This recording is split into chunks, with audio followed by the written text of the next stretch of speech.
it was around 5%. So that was really a normalised level from Russia's perspective. Now, as with most countries, there was a jump in unemployment during the COVID-19 pandemic when a lot of businesses closed, and it hit a high of 6.3% in July 2020. However, by January 2022, the month before the invasion of Ukraine started, it returned to a more normalised level of 4.4%. But if you look at what's happened over the last 2.5 years, there has been a significant reduction in the unemployment rate. And the most recent figures that we have for July 2024 show that unemployment is currently running at 2.4% in Russia. Now, you might be sitting there thinking, well, surely a low rate of unemployment is actually a good indicator for an economy. It tells us that everybody's got a job. And that would be the situation if there were lots of job seekers, if there were lots of people who were desperate to find work. But Russia's actually struggling from the opposite end of the spectrum. There are lots of jobs available, there just aren't enough people to fill them.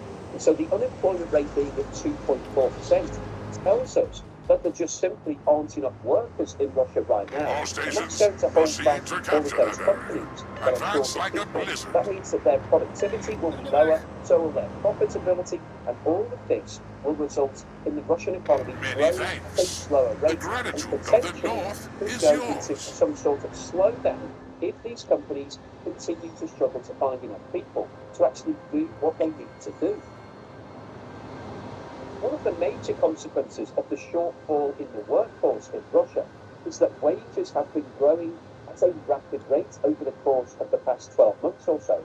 And that increase in wages is now driving inflation. This chart shows the year on. Enemy forces detected. Foes gather on the frosty horizon. All stations requesting fire support. Call upon the winter's fury.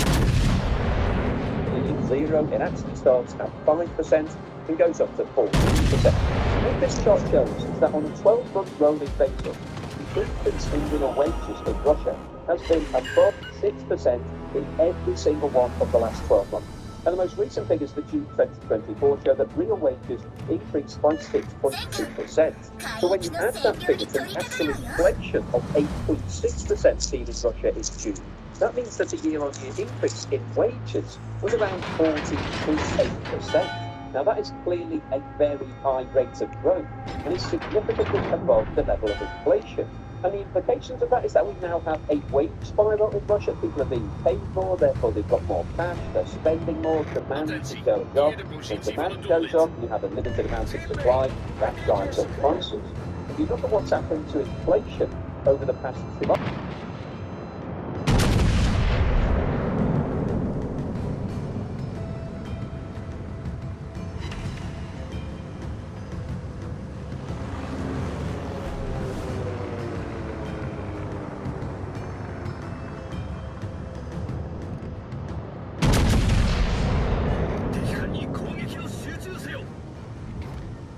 Received. I'm on it.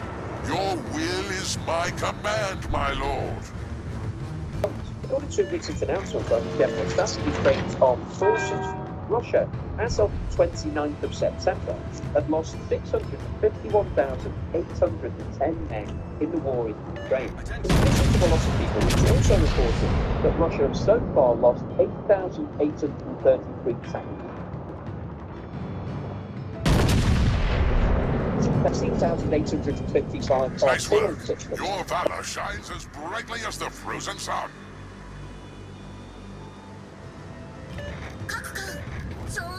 1,128 helicopters. 16,030 It's a go. With the blessings of the Lord. cruise missiles. Concentrate fire on the designated target. Let the enemy quake before us. Yeah, just a summary and conclusion today. Well, I wanted to post this video because I think the news that Russia is continuing to constrict people from its workforce to go and fight in Ukraine is really bad news for the Russian economy. The Russian economy is already struggling in terms of it doesn't have enough people. There are job vacancies all over Russia and wages are currently spiraling. All stations reporting the position of a strategic target. Mark it for annihilation.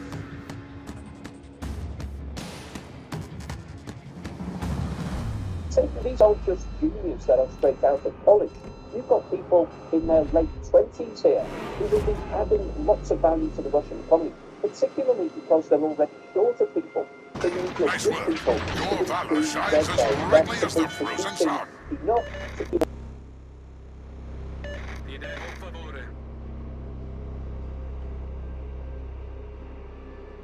All stations, concentrate fire on the target. Let loose the northern gales.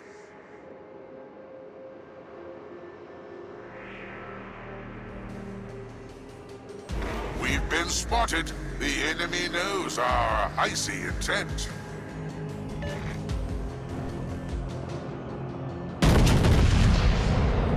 Concentrate fire on the designated target. Let the enemy quake before us.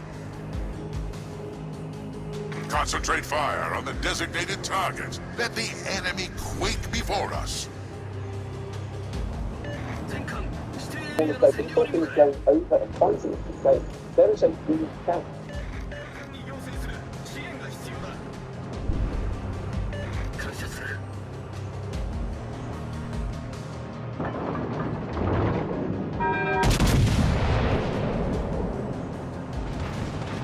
I put on to go because generally go get some training, you might go hosting those teams, and it can be practice, but you might just be doing some things that are helping to secure peace somewhere. Concentrate fire on the enemy warship.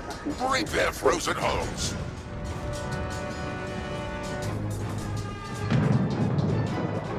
I don't think people are as to go through that sort of military service. It isn't quite the same as just going and helping people in a family area. This is going to a war, a battlefield, where people will be shooting at you, sending missiles, and it would just be absolutely terrifying if that isn't your vocation in life.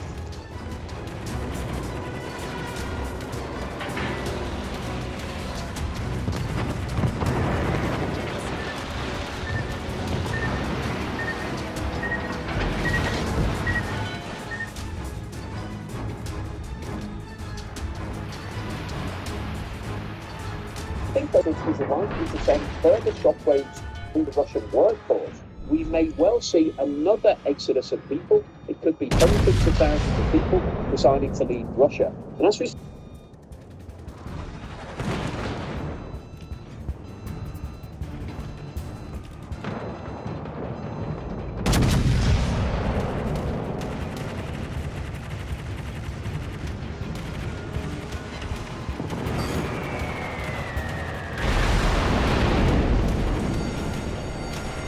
Fire alarm! Flames dance like malevolent spirits on the deck.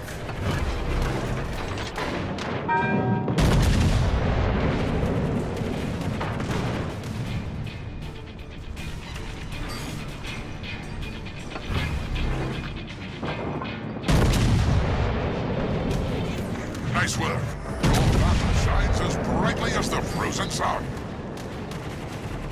Torpedoes, direct front. The enemy's icy vengeance approaches, but we shall not yield.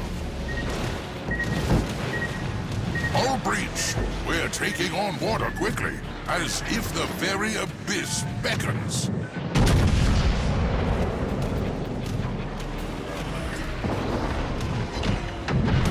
Problem solved, sir. A moment's of rest in this frozen abyss.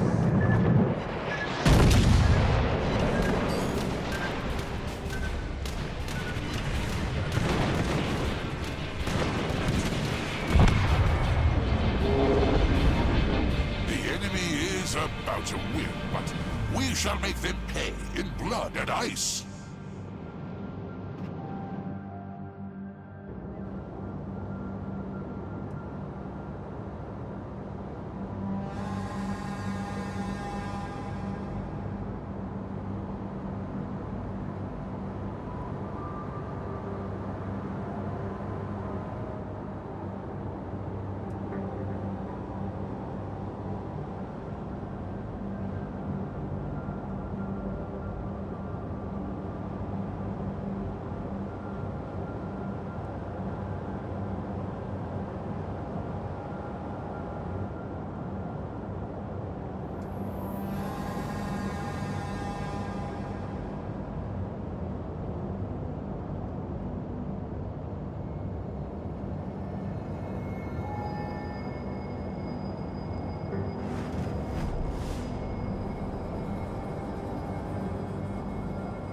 battle ends in 5 minutes.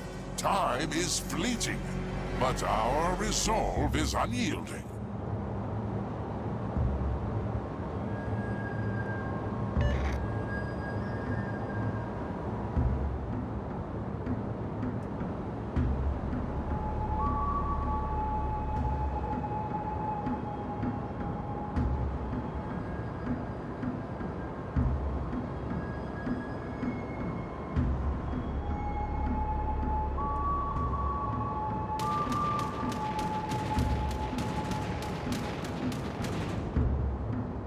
Hang in there. Help is on the way. Our allies rush to our side.